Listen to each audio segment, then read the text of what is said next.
Salut à tous et bienvenue aujourd'hui pour une nouvelle vidéo. Alors nous allons voir ensemble la meilleure diète de musculation possible.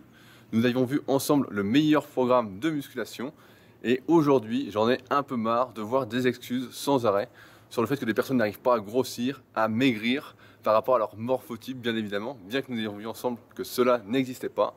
C'est pourquoi dans cette vidéo nous allons faire le point ensemble sur quelle est la meilleure diète en musculation pour vous. Beaucoup croient, comme l'entraînement en musculation, qu'il existe une diète magique adaptée à tous en fonction des objectifs de chacun. Sur Superphysique, ainsi que dans mes e-books, j'ai montré plusieurs exemples de diètes où je précise bien qu'il faut les adapter à chacun, en fonction par exemple de votre travail, de votre rythme de vie, de votre entraînement, de votre vie de famille ou pas, et en fonction de vos goûts. Personne n'a les mêmes goûts et je reste persuadé, avec le temps et l'expérience, que la meilleure diète possible pour chacun est une diète qui tient compte de vos goûts, évidemment en quantifiant tous les aliments. Comme nous l'avons vu dans l'article, faut-il peser ces aliments disponibles sur mon site personnel comme d'habitude. Par exemple, si vous adorez le fromage, il est inconcevable pour moi de se passer de fromage complètement et de ne plus en manger que vous souhaitiez grossir ou maigrir. J'ai pris l'exemple du fromage, mais ça aurait pu être pour le chocolat. Je vais vous donner un exemple très simple. L'un de mes tout premiers élèves, qui s'appelle René, donc on peut voir son avant-après sur rudicoya.com comme d'habitude, adorait la bière et il ne pouvait pas s'en passer. Avant d'attaquer le coaching, il prenait jusqu'à 10 bières par jour, en plus de son alimentation, il était donc obèse et forcément je ne pouvais pas lui supprimer toutes ces bières, passer de 10 bières à 0 pour qu'il sèche et qu'il tienne le régime sur le long terme. Donc au final, j'ai réussi à négocier 2 bières par jour tout le long de son régime, ce qui lui a permis de perdre jusqu'à 20 kg. Donc il y a les photos avant-après plus la vidéo sur le site et cela s'est passé sans encombre, sans faire aucun écart. Si vous ne mangez pas ce que vous aimez, si vous mangez à longueur d'année du poulet et du riz, comme on m'écrit régulièrement, que vous vous lassez de votre diète, il est évident que vous ne la tiendrez pas. C'est pourquoi il faut faire des compromis en fonction de vos goûts. Donc là par exemple le fromage, c'est toujours possible de mettre 20 grammes de fromage dans sa diète ou 30 grammes, pareil pour le chocolat, et d'adapter, de faire des compromis en réduisant les autres nutriments, les autres aliments. Le seul point que je vous déconseille, ce sont les aliments industriels préparés, si vous souhaitez faire attention à votre santé et progresser le plus longtemps possible. Mais une bonne diète, la meilleure diète de musculation possible déjà, c'est celle qui tient compte de vos goûts. Il n'existe aucun aliment meilleur qu'un autre, il n'existe pas de meilleure viande, de meilleur poisson possible. Tout se vaut à peu près, à condition de bien compter, de bien faire les ajustements qu'il faut pour arriver à une diète qui compte le bon nombre de calories pour vous par rapport aux nutriments, etc. Donc voilà, tenez compte de vos goûts.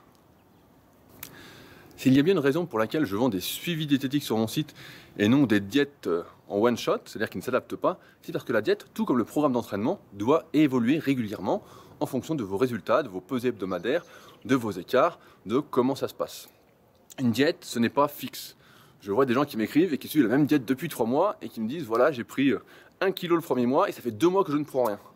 Ça, ce n'est pas possible. Donc j'ai pris l'exemple de la prise de masse, mais ça aurait pu être aussi l'exemple de la sèche, dans le cas où je perds 1 kg le premier mois et après plus rien.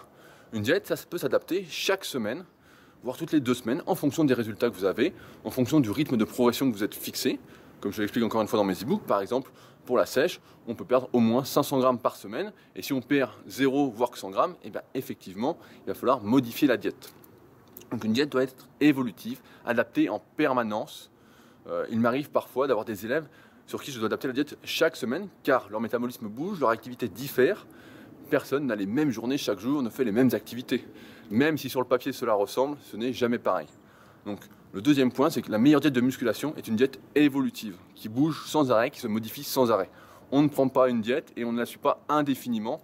Ça, c'est une grosse erreur qui ne peut amener, qui ne peut pas amener de progrès sur le moyen et le long terme. Manger bien, il faut le dire, coûte cher. Bien que nous aimons recommander dans les podcasts Superphysique de manger le plus sain possible, et notamment bio, il va sans dire que tout le monde ne peut pas manger bio. Si vous êtes millionnaire, évidemment, la question ne se pose pas, mais pour la plupart d'entre nous, il s'agit encore une fois de compromis.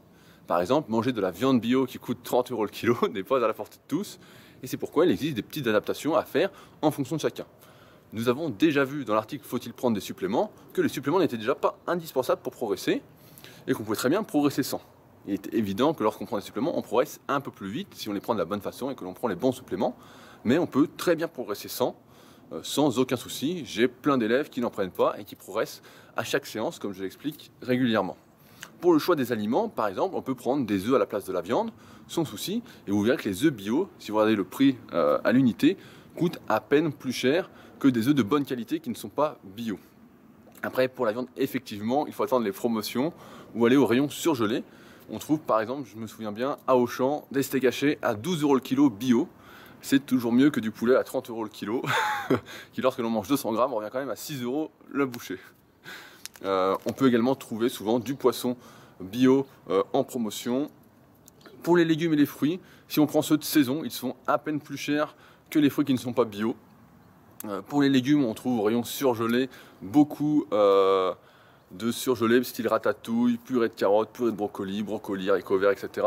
À prix très raisonnable. Donc c'est pourquoi je vous recommande vraiment de faire attention à la qualité des aliments que vous mangez. Si vous n'avez pas un budget mirobolant, il est toujours possible donc de faire des petites adaptations. On s'en sort pour pas beaucoup plus cher. Et mieux vaut manger moins mais des bons aliments que des aliments industriels qui vont vous empoisonner. Comme je le répète souvent, votre santé, c'est la base pour pouvoir progresser. Si vous n'avez pas la santé, vous ne pourrez pas progresser beaucoup et vous allez vite pouvoir le voir, vous n'allez plus pouvoir vous entraîner correctement et progresser. Donc, faites bien attention au choix de vos aliments, évitez tout ce qui est industriel, préparé, en sauce, etc. Et concentrez-vous sur les aliments de base. Et comme vous le verrez, lorsque l'on prend des aliments sains, qu'on évite tous les aliments industriels, toutes les saloperies qui existent, eh bien ça ne revient pas beaucoup plus cher, voire même un peu moins cher, si on fait bien ses courses. Donc une bonne diète, la meilleure diète de musculation possible encore une fois, est une diète adaptée à votre budget. J'aimerais conclure cet article en insistant sur le fait qu'une diète est quelque chose d'individuel. La meilleure diète de musculation pour vous est unique et est pour vous. Chaque personne a ses contraintes et donc la meilleure diète est une histoire de compromis en fonction, comme on l'a vu, de vos goûts, de votre budget, par exemple de vos horaires de travail aussi, de votre vie de famille.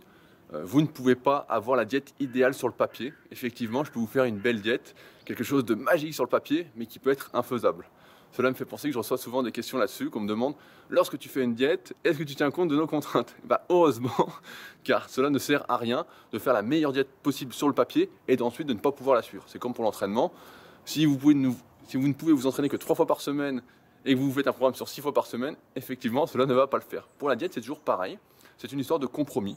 C'est la meilleure diète, la diète idéale pour vous, en fonction de tout ce qu'il y a autour dans votre vie et qui va vous permettre de progresser. Ce n'est pas donc l'idéal théorique qui n'est que très rarement faisable, sauf par les professionnels, les sportifs professionnels qui ne font que ça et qui n'ont que ça en tête sans avoir d'autres contraintes.